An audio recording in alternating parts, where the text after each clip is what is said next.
جوان ما شرفانه. Bună, dragilor! Bine ați venit sau ați revenit aici pe canalul meu de YouTube. Dacă este pentru prima dată când mă vedeți, numele meu este Rojin și iubesc tot ceea ce înseamnă parfumuri și parfumerie.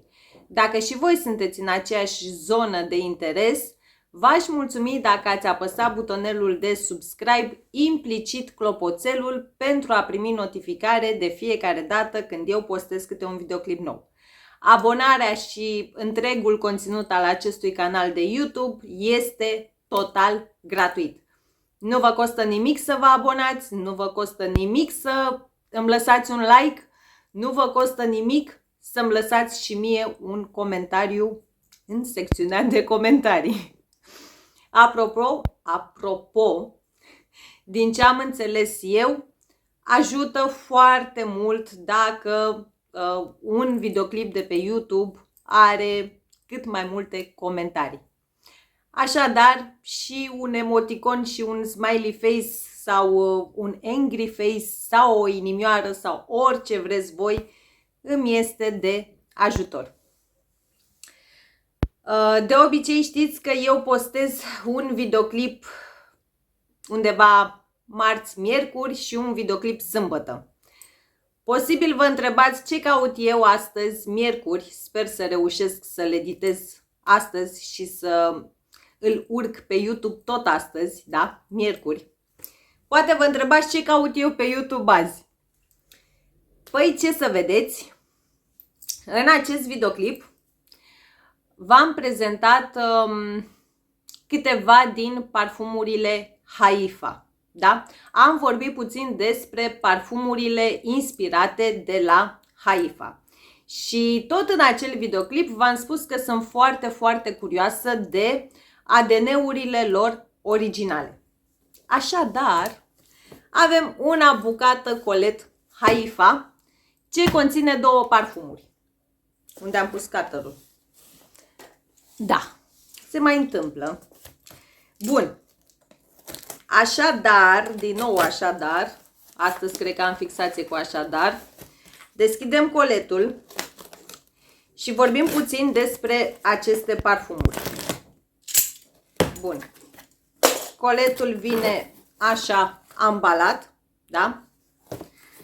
Să ajungă cât mai safe și primul pe care am pus eu mânuța și nu-l voi mai lăsa din mânuță se numește Faher Red.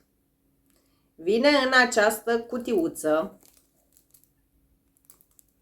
da? Emblema Haifa, v-am mai povestit eu. Haifa este un brand oarecum Middle Eastern, dar made în România. Bun, da? Ne scrie și aici țara de origine România, da? Undeva în Craiova, toate datele le aveți aici. Bun. Și pe mine Haifa m-a surprins în modul cel mai plăcut cu putință în legătură cu parfumurile clonă. Bun. Cutia, nu știu cât mă va ajuta camera, însă este plușată, ceva gen catifea, e genul acela de cutie. Am avut eu cândva o casetă de bijuterii tot așa cu materialul acesta, plușat oarecum. Și să vedem și parfumul. Da, vă spuneam că Haifa m-a surprins plăcut, îmi place ce văd, m-a surprins plăcut în ceea ce înseamnă parfumurile lor clonă. Am deja și favorite printre ele. Sunt fiartă pe Insolence, clona de Insolence de la Haifa, clona de Label de la Haifa și nu în ultimul rând clona de Gisada Ambassador. Deci acel Gisada Ambassador, dacă nu ați ajuns, da, vă las din nou aici lista cu magazinele fizice Haifa. Oricum, dacă intrați pe pagina lor de Facebook, veți găsi acolo lista pentru fiecare oraș în parte. Dacă nu ați ajuns să testați Gisada Ambasador, indiferent că sunteți domn sau doamnă, pentru că, în opinia mea, acel parfum este totalmente, literalmente unisex, mergeți, vă rog eu frumos, și testați-l. Bun. Revenim la Haifa Red, în timp ce am vorbit eu tot v-am arătat sticluța. Și acum să vă vorbesc un pic despre note. Note de vârf: șofran, iasomie, citrice. În mijloc avem amber gri, zahăr, veramos. Pentru că mie mi-a dat cu virgulă când am auzit veramos, am căutat și mi-am și notat. Google ne spune că acest veramos conferă note lemnoase sau de mușchi de stejar sau lichen. Deci e un compus de laborator, un compus de sinteză ce nouă la năsuc ne lasă această senzație, da? Mușchi de stejar, lichen, da? Undeva în zona aceea. Iar în bază avem rășină de brad, cedru și mosc. Și nu mai stăm la discuții, pulverizăm direct pe piele, nu pe blotter. Capacul este unul din metal și eu acum observ și încerc să fac în așa fel încât să observați și voi. Are un H în afară de detaliile acestea, da? Are un H de la Haifa. Și acum să vedem. Dar ce atomizor! Înainte și înainte de toate n-am cum să nu remarc atomizorul.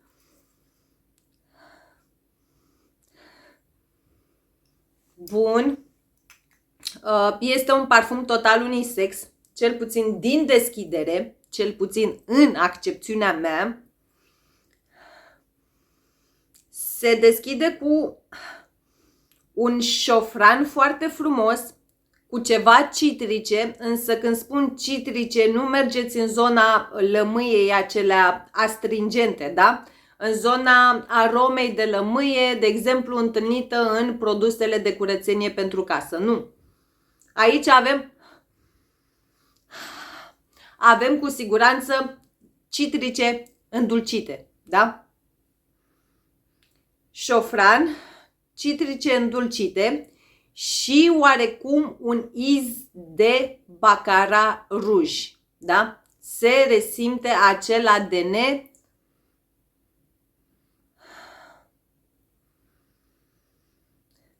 Nu pot spune că resimt izul acela de eugenol, da? Izul acela de cabinet stomatologic. Cel puțin în momentul de față nu-l pot resimți. Nu îmi dă acel iz. Resimt oarecum undeva în fundal, da? Mai mult ca o atingere, ca o adiere de ud. Însă este udul acela ușor de plăcut, da? Și este în faher red, cel puțin acum la primul nas, însă știți deja cum procedez, da? Intră la purtat și voi reveni cu păreri despre ele. Cel puțin acum la primul nas, udul ce-l resimt aici nu este udul acela de graj, udul acela extrem de puternic, este pur și simplu o adiere, o atingere, da? Și este udul acela dulceag, ușor de plăcut.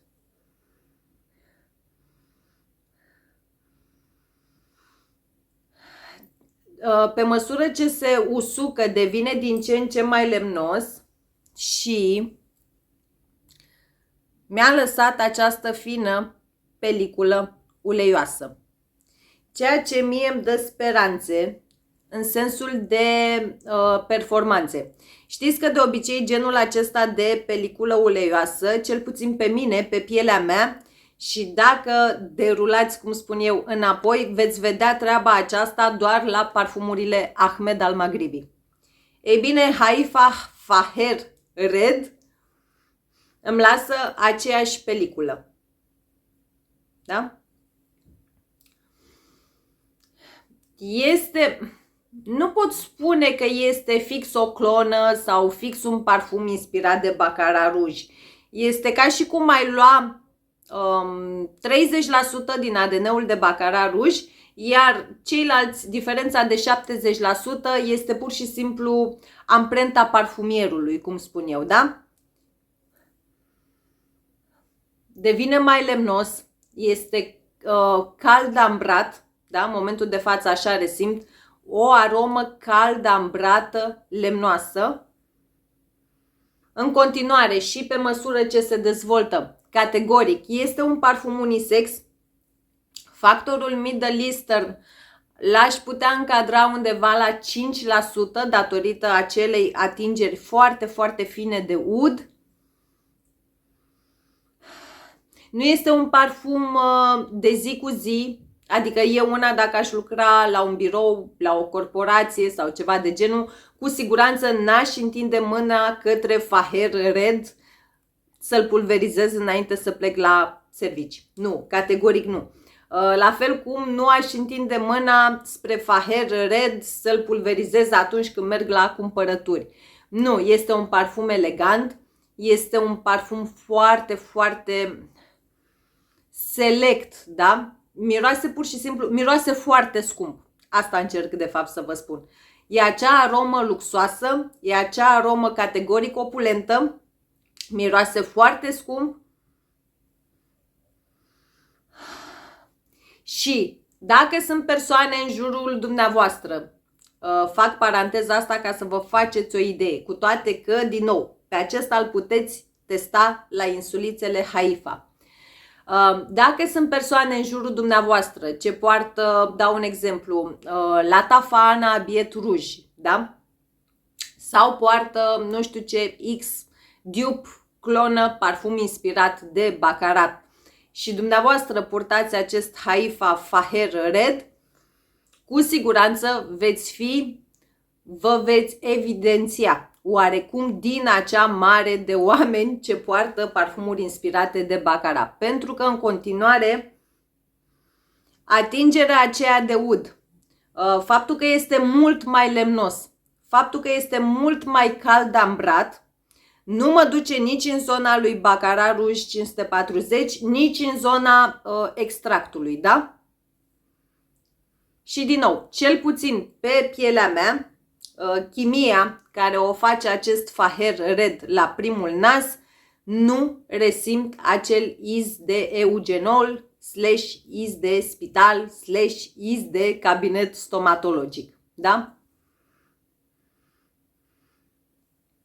E genul acela de aromă, știu că a și scris cineva pe grupul meu Frag Family la SOTD, nu rețin numele și îmi vine acum în cap un nume, însă nu vreau să fie o confuzie. Știu că cineva a apărut la SOTD cu acest parfum și a spus că miroase pur și simplu a Dubai. Și da, chiar dacă nu am călcat niciodată în Dubai, da, are acel miros oriental, dar cum să spun, Dubaiul, ca orice zonă, ca orice oraș, cartier, zonă sau așa mai departe, are partea lui frumoasă și are partea lui urâtă. Faher Red de la Haifa mă duce cu gândul către partea frumoasă a Dubaiului, către lux, către o opulență, pentru că efectiv așa miroase. Îl mai las puțin pe mână să vedem cum se dezvoltă și în cât timp se va absorbi, s-a mai absorbit cât de cât pelicula aceasta uleioasă. Și trecem la următorul, de care eu sunt extrem, dar extrem de curioasă. În baza notelor, stați că am văzut ceva. Vă explic imediat și ce am văzut. Și acest parfum se numește Hajar, dacă pronunț eu bine. Și fix treaba asta am văzut-o eu. Și aici spune ofertă 100 de ml plus 35 de ml, logic, egal 135 de ml. Deci acest parfum este pe ambalaj listat, trecut, scris ca fiind având 100 de mililitri, însă de fapt noi aici avem 135 de mililitri. vorba mea, să fie bine ca să nu fie rău. Și să vedem și acest parfum. Deci are niște note acest parfum. Ia să vedem și sticla.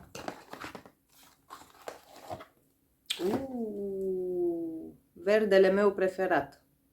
Da, deci are nuanța de verde, verdele acela smarald, care este nuanța mea de verde preferată.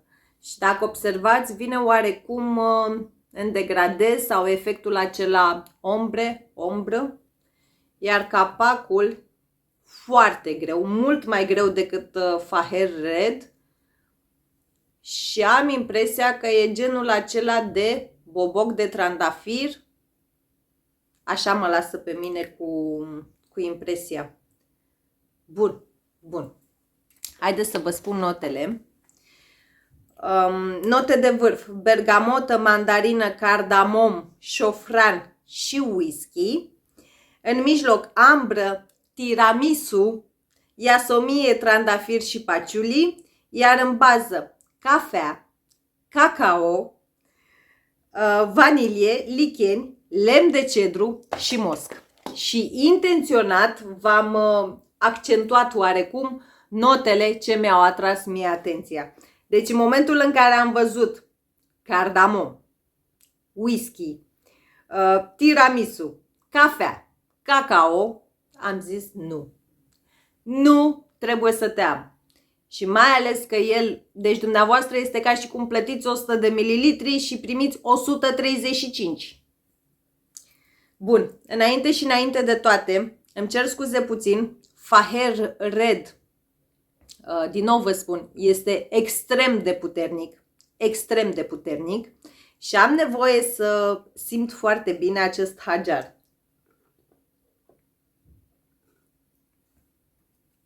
Bun, haideți să vedem ce ne spune nouă hajar.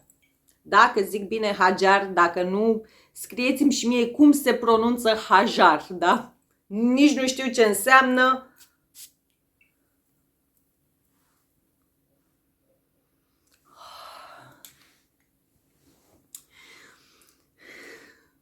Deci hajar m-a trăznit, pur și simplu. Se deschide suculent, dulce, are o fină atingere buzii. Nu vă gândiți că este whisky-ul acela in your face, că miroșe a bodegă, cum spun eu, sau așa mai departe. Nu, este o atingere extrem de fină.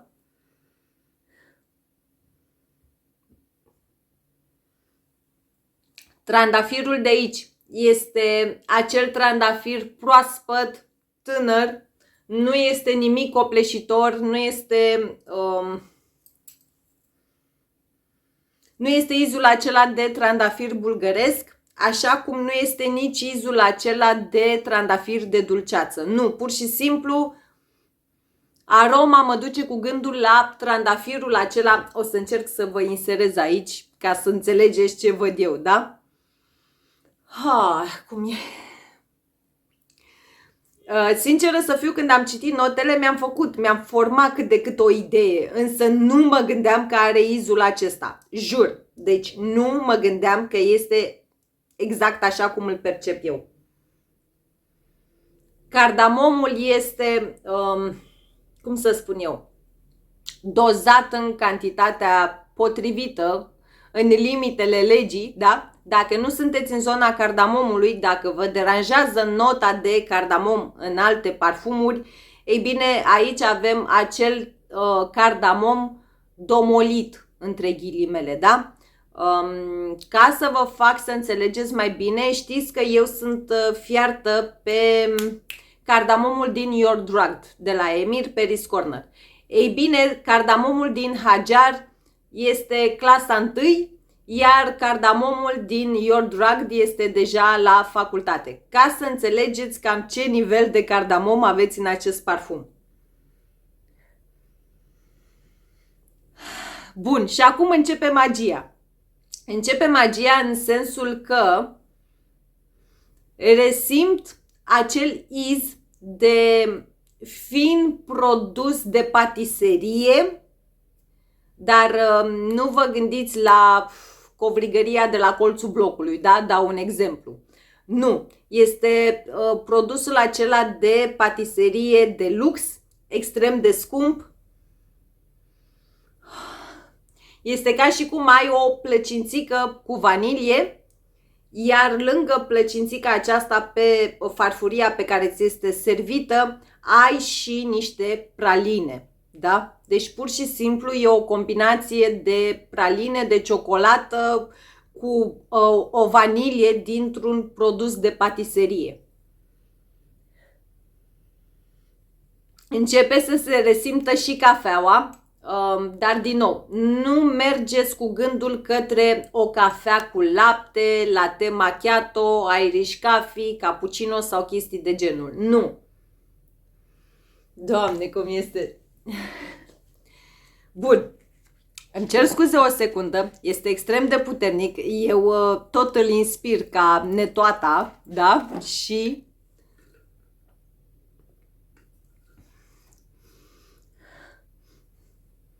Da, Doamne, cum este, jur, deci insist să testați Hajar de la Haifa. Insist, da? Nu sunt plătită să fac acest videoclip, nu sunt absolut nimic, da? Dar vă jur, Hajar de la Haifa, dacă vă duceți cu gândul către Kilian Angels Share, nu are nici cea mai mică legătură. Dacă v-a dus oarecum cu gândul treaba cu whisky, treaba cu praline, nu. Categoric, Hajar de la Haifa nu are, în opinia mea, nici cea mai mică legătură cu niciunul din parfumurile inspirate de Kilian Angels Share și voi știți deja, aveți acest videoclip, că le-am cam pe toate, da? Deci am adunat cam toate clonele posibile de Kilian Angels Share. Ei bine, Hajar nu intră în acea categorie, da? Chiar dacă se deschide fin buzi. Nu are nicio treabă cu Kilian Angels Share. Este mai degrabă un fin de tot floral gurmand, dacă există categoria aceasta de parfumuri. Dar este, cel puțin pentru o primă impresie, este acel parfum bogat, rotund, complex, plin de senzualitate, total unisex. L-aș vedea pe soțul meu purtând acest parfum fără nici cea mai mică problemă. Eu cu siguranță o să mă tot vedeți pe pagina mea de Instagram, pe contul meu de TikTok și nu în ultimul rând pe grupul meu de Facebook Frag Family. Mă veți vedea cam la greu, cum spun eu, cu acest Hajar. Pentru anumite persoane s-ar putea să fie genul de aromă un pic too much, da? Un pic prea mult pentru primăvară. Pentru mine, cu siguranță nu. Pentru mine este genul acela de aromă all season, dark, senzual, are acea doză de mister, da? Are acel, cum se spune, quelque chose, da? Cu franceza mea de baltă. Dar acesta este 100% un ADN original. În momentul de față, cu siguranță voi mai discuta și despre el, în momentul de față nu-l pot asocia cu niciun alt parfum ce l-am sau ce l-am testat din categoria designer, nișă, Middle Eastern și așa mai departe.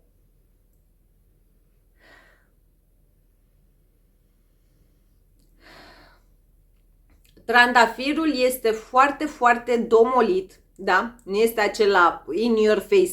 Cel mai mult resimt de aici.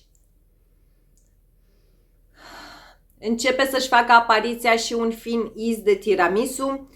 Este, cum să vă explic eu, ce imagine să vă zugrăvesc eu ca să înțelegeți ce îmi transmite mie acest Hajar. Pentru mine, gata, că tot suntem în luna februarie, pentru mine, Hajar este ziua îndrăgostiților într-o sticluță. Da, este Valentine's Day într-o sticluță. De la începutul zilei până la noaptea de Valentine's Day. Pentru că în Hajar se resimte, după cum v-am spus, acel trandafir tânăr, acel trandafir ce nu vă copleșește, dar nu este nimic apăsător, nimic copleșitor. Dacă nu sunteți, la fel ca mine, în zona parfumurilor cu trandafir, puteți testa liniștiți sau liniștite acest parfum. Este un trandafir domolit, cum spun eu. Treaba buzii, în momentul de față, s-a estompat complet, da? Nu mai avem absolut nimic buzii pe piele.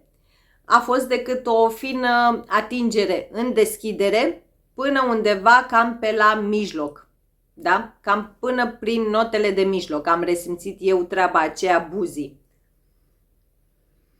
Dar, de ce v-am spus Valentine's Day într-o sticluță?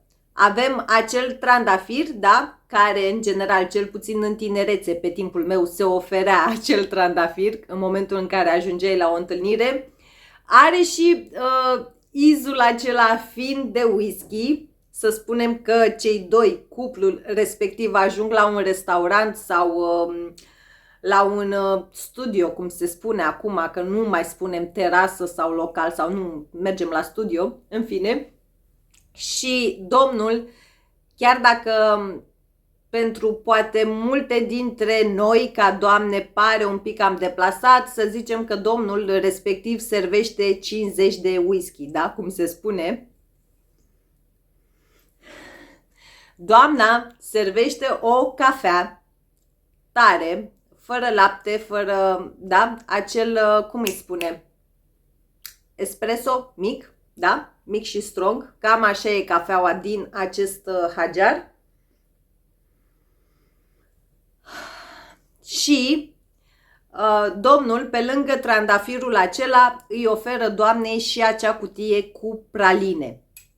Iar doamna, pe lângă cafea, servește și un tiramisu. Cam asta înseamnă Hajar, da? Hajar, pentru mine, imaginea asta mi-o oferă. O atingere foarte fină de whisky, un trandafir care nu deranjează, nu copleșește, nu este centrul atenției, praline, un pic de cafeluță și un pic de tiramisu. Cam asta înseamnă pentru mine, de aceea spun Hajar este Valentine's Day într-o sticluță. Factorul Middle Eastern din acest parfum, în opinia mea, este total zero. Nimeni, dacă, nu știu, că sunt atât de multe discuții, din nou nu vreau să reiau subiectul că deja mă obosește, dacă vă feriți să purtați sau să recunoașteți că purtați un parfum Middle Eastern, dacă purtați Hajar, nimeni nu o să-și dea seama că purtați un parfum Middle Eastern. Dar foarte, foarte fain și e genul acela de aromă, cum se spune, ce creează dependență, da? Este extrem, extrem de sexy. Extrem de sexy slash delicios, da? E o combinație nebună. Dar foarte, foarte... Deci Hajar, sinceră să fiu, știți că nu mă feresc. Dintre cele două, Hajar este 10 din 10, pe când Haifa Faher Red, să revenim la el. Nu, îmi retrag cuvintele. Haifa Faher Red, în momentul de față, este categoric 10 din 10. Și vă spun de ce. Acum, resimt, are din nou 30% ADN-ul de baccarat. Nu pot să mint, nu pot să neg treaba asta. Resimt în continuare 30% din baccarat ruj, însă are o parte gurmandă. Da? Gândiți-vă la un flanker de baccarat ruj care păstrează 30% din ADN-ul originalului, însă Doamne, cât de fain e acum, deci nu pot să cred. În deschidere, în momentul, la primul nas, da? Când l-am pulverizat inițial, i-aș fi dat un 9 din 10. În momentul de față, resimt zahăr, da? Resimt citrice tăvălite pur și simplu, cum spun eu, prin zahăr, da? E ca și cum iei felia de... nu știu de ce, mă duce cu gândul la o felie de portocală roșie pe care o tai, da? Proaspăt tăiată, și pur și simplu o tăvălești prin zahăr brun. Are totuși o fină atingere caramelicioasă, da? Nu pot spune că este zahărul obișnuit. Dar da, extrem de senzual, extrem de dulce, oarecum copleșitor, poate fi pentru anumite doamne sau pentru anumiți domni, și în momentul de față este în continuare o aromă total unisex. Și din nou, și în momentul de față nu pot spune că Faher Red este acel parfum de zi cu zi. Nu. Este foarte complex.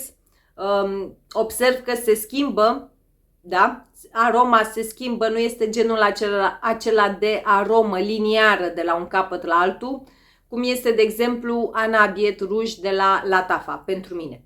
Pentru mine. Dacă voi iubiți acel parfum, nu mi-o luați în nume de rău. Însă pentru mine este un parfum liniar, oarecum neterminat, da? Chiar dacă, cred că 2 sticle din acela am băut, cum spun eu. Dacă știam de existența acestui Faher Red, cumpăram unul singur din acesta și mi-era suficient. Pentru că da, este mult mai complex, este altceva. Dar, din nou vă spun, mergeți și testați acest parfum, deoarece în ADN-ul său are 30% din baccarat, da? Dar strict 30%, în opinia mea. Sau cel puțin chimia asta o face cu pielea mea și de-abia acum s-a absorbit uleiul din acest parfum. Bun.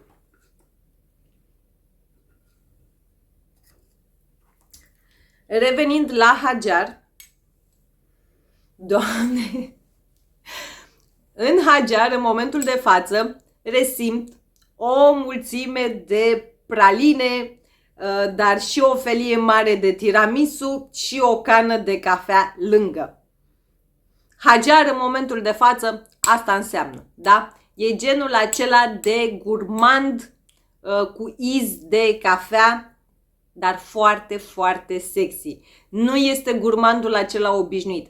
Are ceva, acest Hajar, urmează să-l port, urmează să vă vorbesc mai multe despre el și despre Faher Red, însă Hajar, în momentul de față, nu vi-l pot descrie la o primă impresie ca fiind un parfum gurmand și atât. Nu.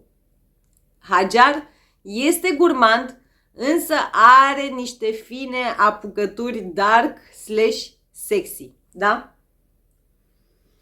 Și da, în continuare este acel parfum de Valentine's Day, da? Chiar mă gândesc de Valentine's Day, cred că va fi SOTD-ul meu, cum se spune, da? My Scent of the Day. Cu siguranță voi purta Hajar. Cam atât pentru videoclipul de astăzi, pe repede înainte, 30 de minute, ca să am timp să-l și editez și voi să-l vedeți tot astăzi, pentru videoclipul de sâmbătă, vedem dacă mi-ajunge mie coletul până atunci, aș avea o mare surpriză pentru voi, adică primele impresii ale unui parfum, dar nu vă spun mai mult de atât. Și dacă ați rămas cu mine până la final, vă mulțumesc din suflet. Vă mai las încă o dată aici văd eu unde, lista cu magazinele fizice pentru cei de la Haifa.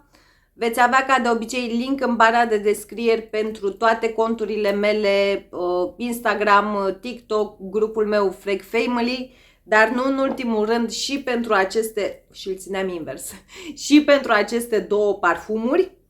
Și dacă le aveți și voi, sau dacă Deci Faher Red iar se transformă. Super tare. Bun, super tare. Dacă le aveți și voi, Faher Red și Hajar, haideți să ne auzim în secțiunea comentarii sau dacă ați ajuns, știu că mi-ați trimis foarte multe dintre voi poze pe Messenger și pe Instagram, poze cu voi la insulițele Haifa. Haideți să ne auzim în secțiunea comentarii să-mi spuneți părerea voastră despre aceste parfumuri și până data viitoare, când noi ne vom întâlni la un nou videoclip și la un nou unboxing, cred eu, vă îmbrățișez cu cel mai mare drag, vă mulțumesc din tot sufletul meu pentru întreaga susținere și vă doresc zile cât mai minunate, cât mai însorite și nu în ultimul rând pline cu parfum. V-am pupat! زبان من شرفمه